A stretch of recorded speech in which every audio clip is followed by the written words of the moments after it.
বন্ধুরা, ভারতীয় দল নিউজিল্যান্ডকে হারিয়ে আরো একবার চ্যাম্পিয়ন ট্রফি শিরোপা নিজেদের করে নিয়েছে। ভারতীয় দলের এই অসাধারণ ম্যাচ জেতায় অবাক হয়ে গিয়েছে বিশ্বসেরা কিং খেলোয়াড়রা। তারপর তারা ভারতীয় দল ও রোহিত শর্মাকে নিয়ে অবাক করা বয়ান দিয়েছেন, যেটি শোনার পর অবাক হয়ে গিয়েছে পুরো ক্রিকেট বিশ্ব।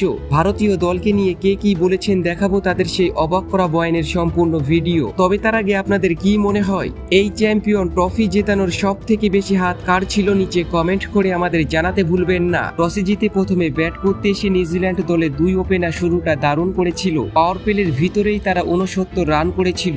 ওপেনার ব্যাটসম্যান রাচিন রবীন্দ্র 29 বলে 37 রানের অসাধারণ ইনিংস খেলেছিল।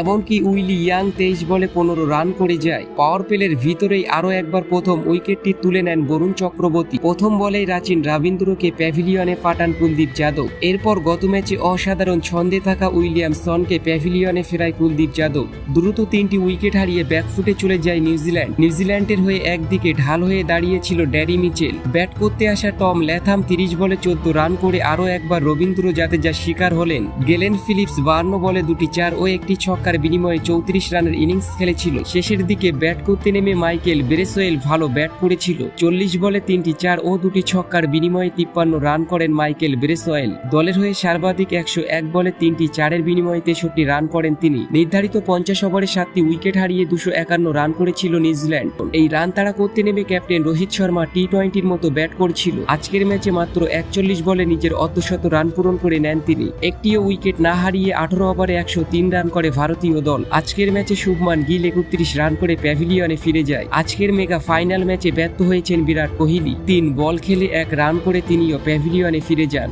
আজ রোহিত শর্মা অসাধারণ ইনিংস খেলেছিল। তারপর দলের হাল ধরেছিল শ্রেয়স আয়ার ও অক্ষর প্যাটেল।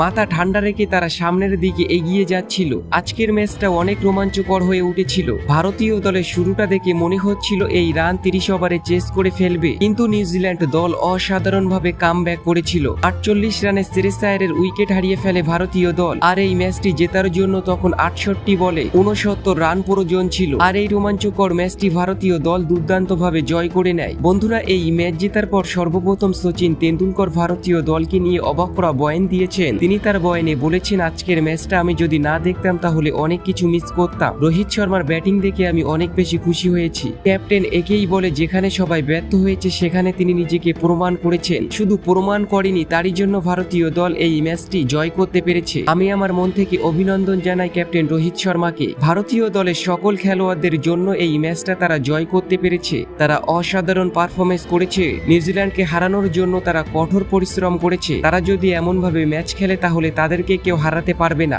আমি চাই আমাদের দেশের নাম এইভাবে উজ্জ্বল করুক। তো বন্ধুরা, আপনাদের কেমন লাগলো সচিন তেন্ডুলকরের এই বয়ান? নিচে কমেন্ট করে আপনাদের মূল্যবান মতামত আমাদের জানাতে ভুলবেন না।